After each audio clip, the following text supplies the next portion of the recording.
Hello everyone, welcome to the નવા classes. આજનો topic છે why early start. Early start શું કામ શરૂ કરવું પડે, ફાઉન્ડેશન શરૂ કરવાના ફાયદા શું છે, અને આપણે પોઈન્ટ વાઇઝ સમજીશું.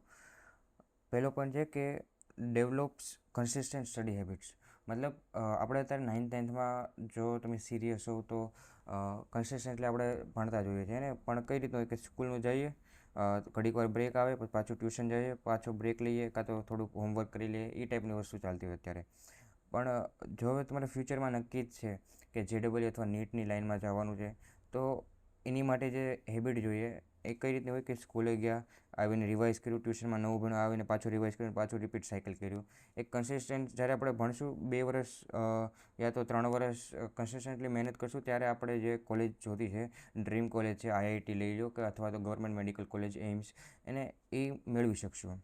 સો પહેલું તો અત્યારથી જો આપણે સ્ટાર્ટ કરી દઈશું 9thમાં, તો એક તો આપણે જે 9th-10thનું જે ભણવાનું આવશે એ ભણીશું, પ્લસ જે ફાઉન્ડેશન આવશે તે પણ જોડે જોડે એક માઇન્ડસેટ બનતો રહેશે, એક સ્ટડી હેબિટ બનતી રહેશે કન્સિસ્ટન્ટલી ભણવાની. અને સેકન્ડ પોઈન્ટ છે ક્રિએટ્સ કોમ્પિટેટિવ માઇન્ડસેટ. હવે અત્યારે આપણે કઈ રીતનું છે કે ક્લાસમાં તમે જોવો તો 60 લોકો છે, 60 લોકોમાં વચ્ચે કોમ્પિટિશન છે, એમાંથી આપણે ટોપ 10 અથવા ટોપ 5માં આવી જાય તો પણ ખુશ રહીએ, હે ને. પણ જ્યારે જેડબલ્યુ અથવા નીટ એક્ઝામની કોમ્પિટેટિવ એક્ઝામની વાત આવે ત્યારે એવું નહીં હોય.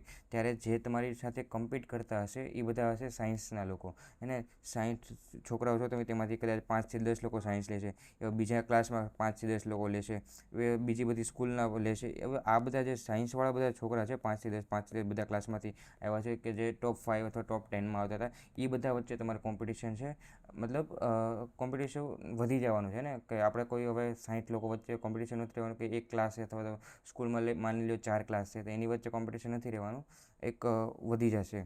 તો આપણે એક કોમ્પિટિટિવ માઇન્ડસેટ હોવો પડે કે ભાઈ મારે પહેલાંની આગળ થવાનું છે, મતલબ થવાનું છે ને, કાં તો એને સીટ મળશે કાં તો મને મળશે, એમાં કોઈ વચલો રસ્તો નથી. હવે અત્યારે તમે 9thમાં જુઓ, તમારો ફ્રેન્ડ છે એને 93 આવ્યા અને તમારે 90 આવ્યા, તો બંને 10thમાં વયા જવાના છે. 10thમાં તમારે 93 આવ્યા અને પહેલાંને 95 આવ્યા, તો બંને 11thમાં વયા જવાના છે. પણ હવે કોમ્પિટિટિવ એક્ઝામમાં એવું નથી રહેવાનું. તમારે તમારે આવ્યા 55 માર્ક્સ અને પહેલાંને આવ્યા 56 માર્ક્સ, 1 માર્ક્સના ડિફરન્સના લીધેથી પણ એ કોલેજ એને સીટ મળી જશે અને તમને નહીં મળે, એને. તો કોમ્પિટિટિવ માઇન્ડસેટ એક બની જાય, કન્સિસ્ટન્ટલી આપણે ભણવાનું શરૂ કરી દઈએ, એના માટે ફાઉન્ડેશન શરૂ કરાય.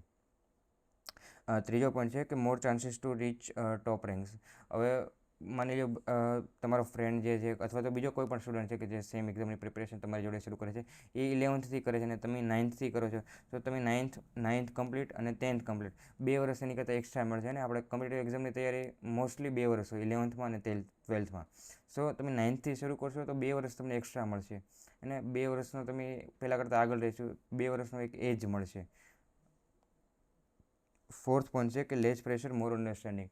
હવે 9th અને 10thનો સિલેબસ જે છે એ ઠીક છે, મતલબ એટલો બધો પણ શું કહેવાય કોમ્પ્લેક્સ છે અથવા તો હાર્ડ નથી આવતો, એક સરખો એક સિમ્પલ પેસમાં મતલબ ચાલતો હોય છે સિલેબસ, કે ભાઈ થોડુંક થોડુંક ભણી લીધું, ઠીક છે, ચાલી જાય એવું. પણ જ્યારે 11thમાં આવશો ત્યારે એક સાથે સિલેબસ અપ થઈ જશે, એક સાથે બહુ મોટો સિલેબસ તમારી સામે આવી જશે, અને જે લોકો કોપઅપ કરી શકશે એ કરી શકશે, બધા નહીં કરી શકે, હે ને. એટલે જો તમે 9thથી શરૂ કરેલું હશે ભણવાનું, પ્રિપેરેશન 9thથી તમારું ફાઉન્ડેશન શરૂ હશે અથવા તો 10thથી શરૂ હશે, તો એક તમને અન્ડરસ્ટેન્ડિંગ હશે સિલેબસ કઈ રીતનો છે. તમારી માથે ડાયરેક્ટ એકવારે મતલબ સિલેબસનો જમ્પ નહીં આવે. આ આપણે 9th-10thમાં આ રીતે ચાલતું હોય ને, ડાયરેક્ટ 11thમાં આ રીતે જમ્પ આવે, હે ને. સિલેબસનો એકવારે હાર્ડ થઈ જાય, એકવારે પહેલાં ક્યારેય આપણે કોમ્પિટિટિવ એક્ઝામની તૈયારી ન કરી હોય, પહેલાં આપણે નોર્મલ સ્કૂલની એક્ઝામ આપેલી હોય, જ્યારે 11th શરૂ થશે એવું ડાયરેક્ટ જેડબલ્યુ નીટની પ્રિપરેશન શરૂ કરશો, એવી એક સિલેબસમાં જમ્પ આવશે, અને પ્લસ કોમ્પિટિટિવ એન્વાયરમેન્ટમાં તમે શું કહેવાય તમારે અડેપ્ટ થવું પડશે. જો તમે પહેલેથી પ્રિપેર હશો આ વસ્તુ માટે, તો તમારી પાસે પ્રેશર ઓછું હશે, અને એટલે અન્ડરસ્ટેન્ડિંગ વધી જશે. જે પણ તમે ટૉપિક ભણશો એમાં એક રિલેક્સ થઈને ભણશો, મતલબ શું કહેવાય બીજા સ્ટુડન્ટ કરતાં, બીજા કોમ્પિટિટિવ કરતાં વધુ એક એબ્ઝર્વ કરી શકશો. અને ફિફ્થ અને લાસ્ટ પોઈન્ટ છે મોર ટાઈમ ફોર રિવિઝન. હવે માની લો 9th અને 10thમાં તમે શરૂ કરી દીધું અને તમારે કદાચ 30-40% સિલેબસ કમ્પ્લીટ થઈ ગયો, હે ને. તો હવે તમારે બાકી રહ્યો છે 60-70% સિલેબસ. એ જ્યારે કમ્પ્લીટ થઈ જાય પછી તમારી પાસે જેટલો પણ ટાઈમ વધશે, અડધા વર્ષ જેટલો તો વધી જ જશે, હે ને. તો તમે અડધું વર્ષ શું કહેવાય રિવિઝન કરી શકશો, જ્યારે તમારા કોમ્પિટિટર બીજો કોઈ સ્ટુડન્ટ છે એ હજી સિલેબસ કમ્પ્લીટ કરતો છે ત્યારે તમે રિવિઝન કરતા હશો, એને એક કોન્ફિડન્સ બૂસ્ટ મળશે, કોમ્પિટિટિવ એન્વાયરમેન્ટમાં તમે જશો, પ્રેશર ઓછું થશે, વધુ ટાઈમ મળશે રિવિઝન માટે.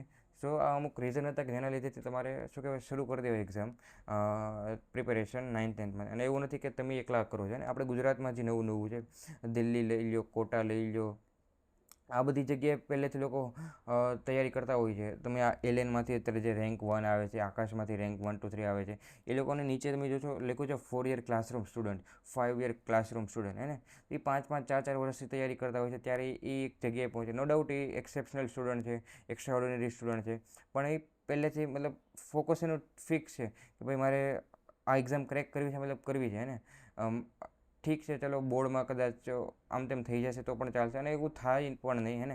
તમે જો ફાઉન્ડેશન કરી લેશો, 9thનો જે સાયન્સનો સિલેબસ છે એ તમારે 11thમાં આવશે, અને જે 10thનો છે એ 12thમાં આવશે સાયન્સમાં, હે ને. આપણે 9thમાં મોશન ચેપ્ટર આવે છે, તો સેમ 11thમાં પણ મોશનના ચેપ્ટર આવશે, પણ થોડાક એડવાન્સ આવશે, થોડાક નહીં ઘણા બધા એડવાન્સ આવશે, ને.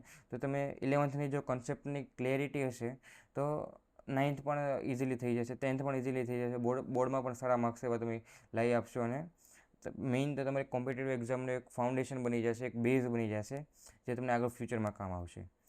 સો જો તમારે શરૂ કરવી હોય પ્રિપેરેશન, તમે જુલાઈમાંથી બેચ સ્ટાર્ટ થાય છે, નવા ક્લાસીસ ઓફલાઈન પ્લસ ઓનલાઈન, નીચે તમને ડિટેલ્સ આપી હશે ડિસ્ક્રિપ્શનમાં, જોઈન કરી શકો છો. Thank you.